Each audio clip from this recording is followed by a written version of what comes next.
আমরা বিংইং বিচে চলে আসছি। হ্যাঁ, এত সুন্দর বিচ না খুবই মারিয়া? খুবই খুবই সুন্দর। হ্যাঁ, এবং এটা অনেকে বলে পুরা বালির অন্যতম বিখ্যাত বিচ। হোয়াইট স্যান্ড প্রিস্টিন, আর মেইনলি হচ্ছে গিয়ে ড্রামাটিক ক্লিফ। এই যে আমার পিছনে দেখেন, ক্লিফ দেখেন কি কি অ্যামেজিং। সুন্দর। আমি এখন বুঝছি যে মানুষ উলুবাতুতে কেন আসতে চায়। কারণ উলুবাতুর বিচগুলি ইনক্রেডিবল হ্যাঁ, না? আর সার্ফের জন্য এত হ্যাঁ। ভালো, এই যে কি বড় বড়। হ্যাঁ, সার্ফিং এর জন্য খুবই। পানিতে পা ডুবিয়ে রেখেছি আমরা, এই যে দেখেন খুব সুন্দর। For our হ্যাঁ, swimming হ্যাঁ। skills, this is the best we can do.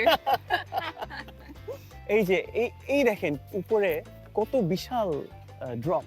হ্যাঁ, হ্যাঁ। আমরা কিন্তু এই পুরাটা হেঁটে আসছি। আমার পানি অনেক ভালো লাগছে, এরকম অল্প অল্প, এরকম বাবুদের মতো। Every time we come to a beach, Greece নাকি এখানে, it's very enjoyable, জানো? এই বিংইং বিচটা হচ্ছে গিয়ে বুকিত পেনিনসুলাতে, বুঝছো মারিয়া? হ্যাঁ। বুকিত মানে বুঝো? বুকিত বুকিট মানে কি? বুকিত মানে ওদের ভাষায় বুকিত হচ্ছে গিয়ে পাহাড়। ও, পাহাড়। হ্যাঁ, তো এই যে দেখো না, এই জন্য এখানে দেখো পাহাড়, আহ, দেখছো? হ্যাঁ। এই পাহাড়ের মাঝে এই বিংইং বিচটা মানে লিটল প্যারাডাইস। এবং এই যে আপনারা যে এই যে ইয়াটা দেখছেন, পাথর টাইপ পড়ে আছে, এটার ওই সাইডেও পর্যন্ত কিন্তু আছে বিচ। হ্যাঁ, তো একেবারে ওই পর্যন্ত এটা এক্সটেন্ড করে। পুরা কোস্টলাইনটার একটা বিশাল একটা অংশ এখানে আপনারা দেখতে পাচ্ছেন। অসাধারণ। সবচেয়ে মজা হচ্ছে গিয়ে এই যে যেমন দেখেন, আমরা পানিতে যখন যাচ্ছি, পানি হচ্ছে গিয়ে নাইস এন্ড ওয়ার্ম না? হ্যাঁ। খুবই খুবই চমৎকার। পানিতে ঝাঁপ দিতে ইচ্ছা করছে। দিবা ঝাঁপ? আমি প্রস্তুত না।